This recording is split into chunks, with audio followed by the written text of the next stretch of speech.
عم ما تصورش صور ايه يا عم؟ حاجه تكسب والله، حاجه تكسب.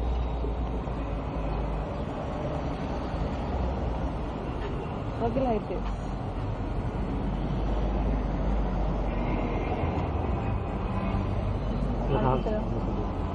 ايوه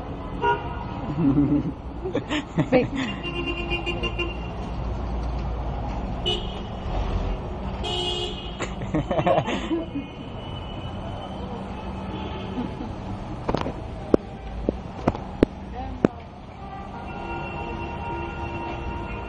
احنا كنا بنشوف المناظر دي قبل كده؟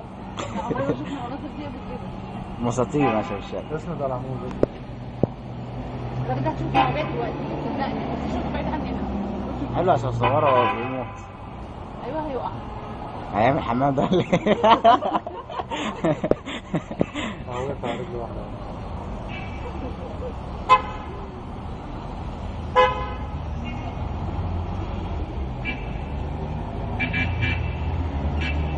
هو ده لو واحد صاحب هياخده في الجراج تحت يظبطه الظبطة الصح؟ ايوه لا دوت الاثنين دوت مش حاجة واحدة. لا لا دي خمرة. ده شغل خمرة بس يعني؟ لا ممكن حشيش يا عم. لا لا ده شغل خمرة، حشيش ما بيغسلش يعني. ممكن واحد مش دارس عليه. لا لا. اهو مسك نفسه يا جماعة. يا عم ده شغل خمرة والله. طبعا حاجة محمد دلوقتي طبعا اكيد هتطلع. طبعا.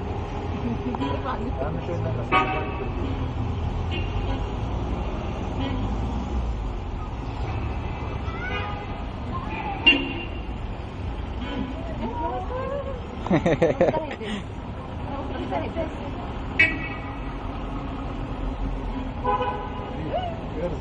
لا اتخبط فعلا. ما خبطوش الراجل جنبه.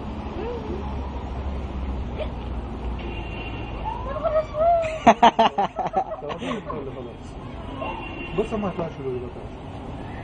ما يطلعش له. لا طب بص يعني انت لسه حاطط ايده في جيبه بيمشي.